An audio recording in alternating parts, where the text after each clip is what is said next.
And good Wednesday evening, Southeast Texas. Hope you're doing well. We're going to take the next 15 minutes here on 12 News Plus and dive into your forecast in depth.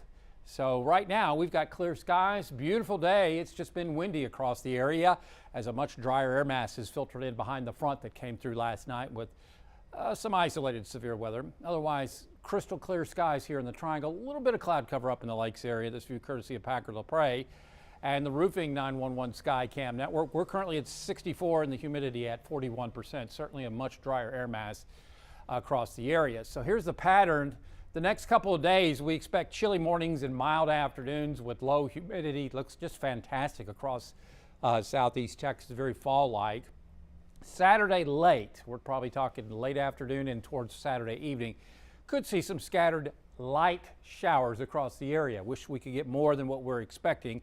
As that cold front pushes through, we expect a return to the dry weather much of next week. So back to chilly mornings and dry afternoons Sunday, Monday, and Tuesday. Speaking of the wet weather, not much. As you can see, probably less than 1/4 of an inch, maybe 1/10 of an inch if this is right, as we head on in to Saturday. This is through the next 7 days, and this is all we get. So obviously that will aggravate the dry conditions across the area. Winds coming down right now, but we have seen some gusts around 40 miles an hour, which is normal over towards Port Arthur in this kind of setup. But a lot of the area saw between 25 and 35 mile per hour wind gusts throughout the day. Those winds are coming down now as the sun begins to set, and we don't get so much vertical motions and brings those winds down to the surface. So right now humidity levels are very low, but they were even lower this afternoon in the lower 20 to 25 percentile this afternoon. So humidity starting to creep back up as some moisture is working down from the north and east around upper level low pressure. That's why we had an extreme to very high threat on wildfire danger this afternoon, because of the very dry, windy weather conditions across Southeast Texas. And that certainly can spread wildfires and start them very easily and spread them quickly. And again, I have not been made aware of any wildfires across the area today, so good job there. Tomorrow we expect more of a moderate threat, so fires may start, but they'll spread slowly. So certainly a lot of an improvement as far as the wildfire threat across Southeast Texas coming up tomorrow afternoon. Right now we're watching a few clouds, mainly up into Jasper, Newton counties. Those are sliding off to the south and east. So again, you may go partly cloudy this evening before this starts to work on off towards morning. Otherwise, temperatures cooling down now that the sun has set, and we are on, or at least poised to go well down into the 40s across Southeast Texas tomorrow morning. A low to mid 60s out there right now in the Pro Roofing Concept satellite and radar loop. That's roughly 13 to 15 degrees cooler than we were this time yesterday evening. And across our 5-state area, our region, if you will, you can see some of those clouds trying to work in from the north and west around spinning upper level low pressure off towards our north and east. That northerly flow is inducing, well, a dry air mass to come on in. Let's take a look at water vapor, which really shows the big picture. You see the low is moving on off towards the east away from us, but the wraparound cloudiness may just clip the lakes area this evening, and then we will see beautiful weather coming up tomorrow as that moves on out of our region. And you see this? That is the upper level disturbance that caused all the wind associated with this trough of low pressure that brought the cold front through last night. This will slowly move on off towards the east, and we will see a west to northwest flow in the upper levels at least through Friday. So that means just fantastic weather across our region. Then as we work on in to, say, Saturday, we'll be watching this trough of low pressure. You can see it right there. That's going to be headed our way as we work on in to Saturday. So this will bring us another cold front into our area late Saturday night into Sunday morning. And that front will bring us a few showers coming up on Saturday. Right now, we don't look, the modeling is not showing that much as I showed you. Very light rain the way it looks right now. I just don't think the atmosphere has enough time to recharge. Then we'll see kind of a ridge of high pressure over our area as we work on into early next week. That high will generate more in the way of warmer temperatures as we head on into, say, the middle part of next week. So if you're not liking this weather, well, it will be warming up as we head towards, say, Tuesday, Wednesday in the afternoons. Otherwise, as far as recapping Melissa, believe this is the peak or the lowest records as far as the most intense hurricanes, not so much as landfall, but in Melissa's case, it did go down to 892 millibars. That's 26.34 inches on your barometer, and that is certainly stronger than Rita back in 2005, but Wilma still number one, not at landfall, but over the Caribbean at 882 millibars back in the crazy summer of 2005. That's certainly just underneath or very close to the Labor Day storm of 1935. Otherwise, in the tropics, we are watching Melissa, but kind of recapping, that's when it went to 892 millibars, moved across Cuba overnight, and now is moving through the central Bahamas right now. Otherwise, with winds of 90 miles an hour, it's making it a Cat 1. So the land, the mountainous terrain of Jamaica and also Cuba really took the punch out of this storm. It tried to reform an eye right there, as you can see, as it hit on into Cuba. And that is pretty mountainous terrain over towards eastern Cuba, and really took a lot of its punch. So pretty impressive storm. You don't see many like this. A historical storm, no doubt about that. Otherwise, looking at quiet weather in our neck of the woods tonight as the winds begin to subside. And I think we are definitely going to go see a little bit of cloud cover tonight. Not a big deal, but we should see low temperatures dropping. I think we're going to go closer to the low to mid 40s across the area, maybe closer to the upper 40s as we head towards Port Arthur. Otherwise, a beautiful start to your day. It's going to be a chilly start tomorrow morning. Don't forget your jackets and the sun, not the sunscreen, but the sunglasses tomorrow afternoon, because sunshades, because you are going to see lots of sun. High temperatures will likely get close to 70 here in the Triangle and into the mid 60s in the Lakes area tomorrow afternoon.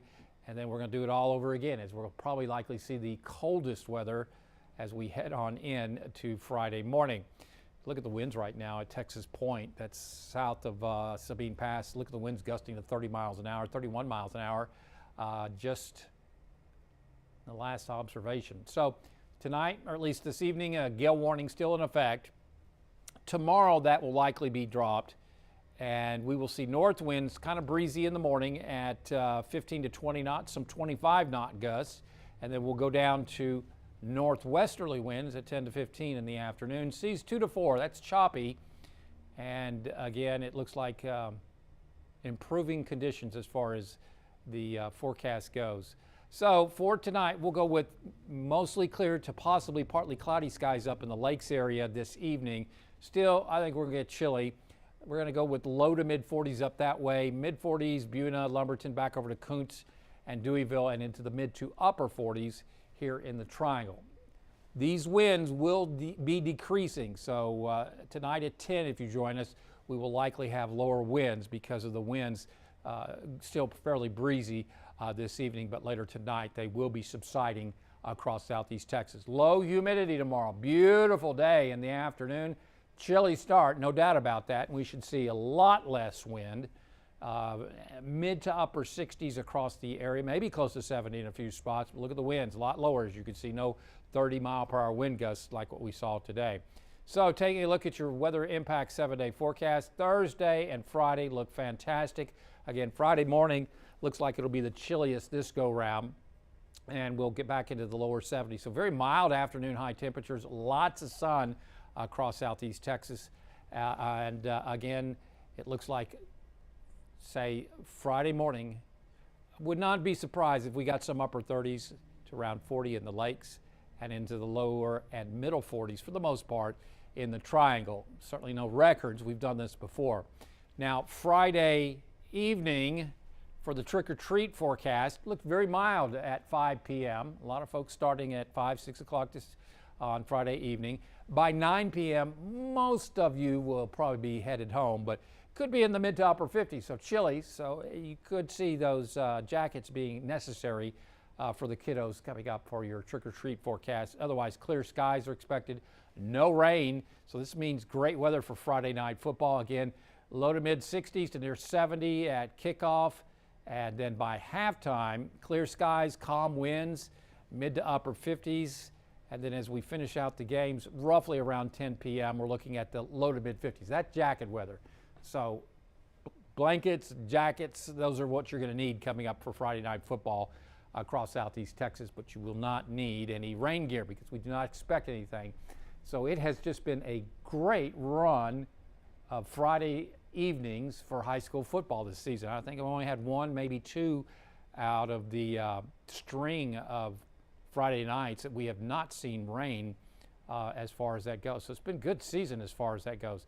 Okay, so now Saturday I showed you that light rain that we're expecting coming up on Saturday. I think most of the day should be good. It's towards the mid and late afternoon hours and into Saturday evening. We'll see some scattered showers. It does not look heavy at any stretch of the imagination as this front pushes through.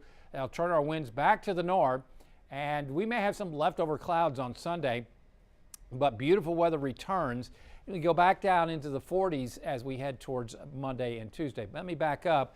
Don't forget that Sunday morning early to fall back as daylight saving time ends.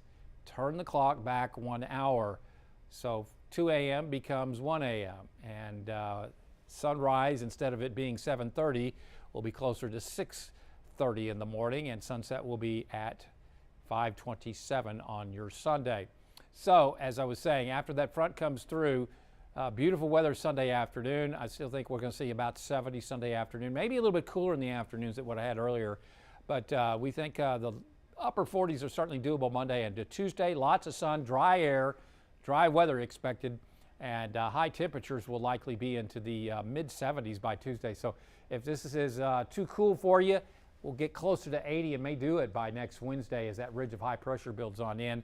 And just enough low-level southeasterly winds, low-level moisture returning because of those southeast winds, may give us mostly sunny to partly cloudy skies with that front. So if you're just joining us, it looks like the winds are going to be coming down. Beautiful evening underway across southeast Texas, and going to be a chilly morning and a beautiful afternoon for your Thursday and Friday. Dry weather expected. Slight chance of showers coming up on Saturday. We'll give it about a 30% coverage as another cold front comes through, and that'll bring us dry weather with chilly mornings and dry afternoons, sunny afternoons as we work on into Sunday, Monday, and Tuesday of next week. Again, rainfall amounts with this next front on Saturday are expected to be very minimal. As you can see, maybe a quarter of an inch across southeast Texas, if that. This is not even a tenth of an inch, as you can see. So the winds are coming down, and that is to be expected. And we do not expect a windy night like we did last night or tomorrow. And with the lack of winds and a little more humidity, we'll have more of a moderate wildfire threat for tomorrow rather than extreme or very high like what we saw today. Temperatures coming on down now. A little bit of cloud cover up in the lakes area overnight, but still running a good 15 degrees cooler than we were 24 hours. And it's due to this upper low that is moving through western Kentucky and heading on off towards the east. Otherwise, a dry northwesterly flow is expected the next couple days until we get into, say, Saturday. Another